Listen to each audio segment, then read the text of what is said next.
Hello, my name is Paige Pagan. And I'm Razia Sultana, and we're students at the Princeton University Summer Journalism Program. Today we'll be discussing Razia's op-ed about Is College Worth It? Now the first question is, even if students don't desire to pursue a college education, some are already set on a certain profession that doesn't require a college degree.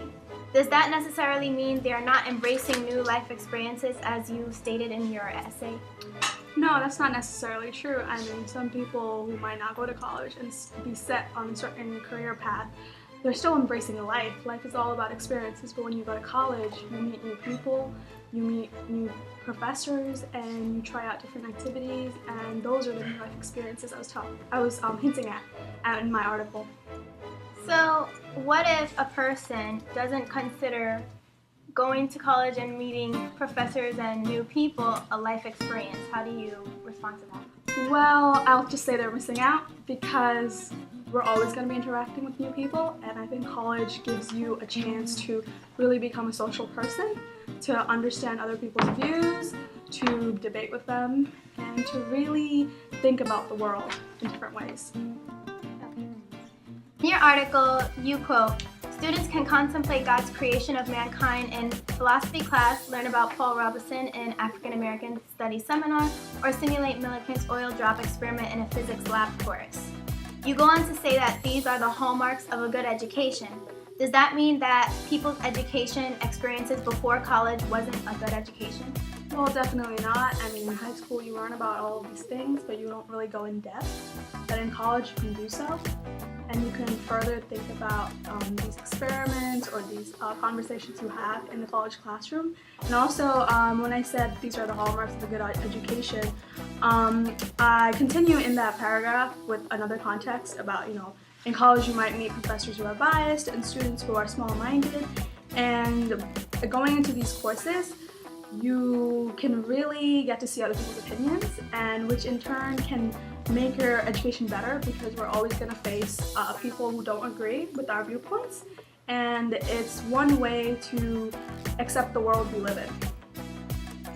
As you have stated previously, you do say that there may be professors who are biased and students who are small-minded, but even they help provide an experience that reveals a world that is more complicated than previously thought.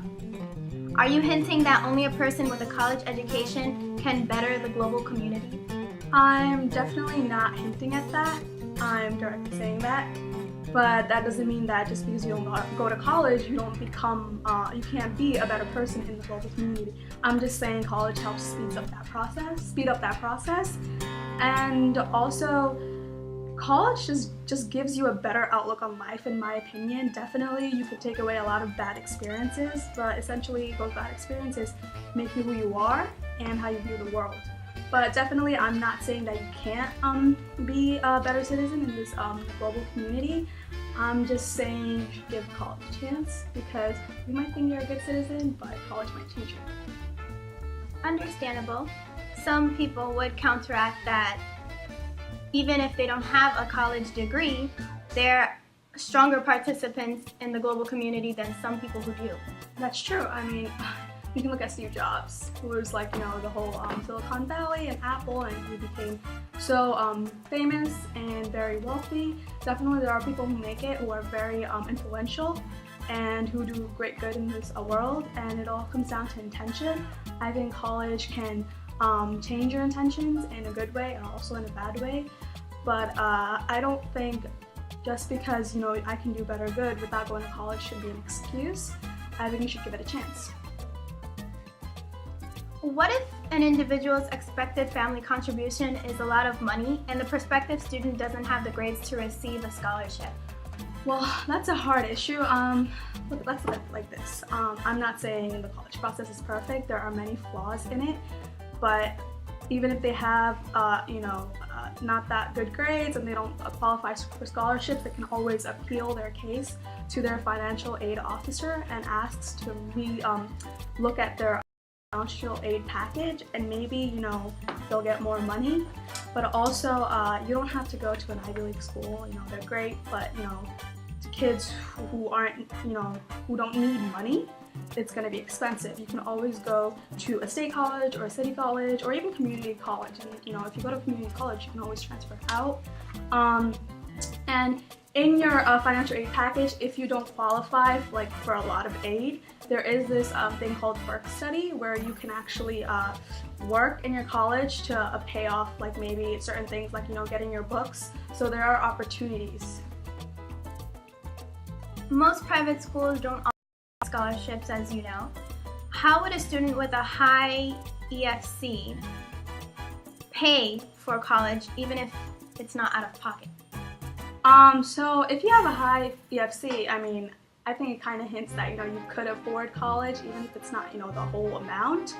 But if you have a high EFC and you go to a private college, let's say Harvard, maybe if you talk to their financial aid officer, they can sympathize with you.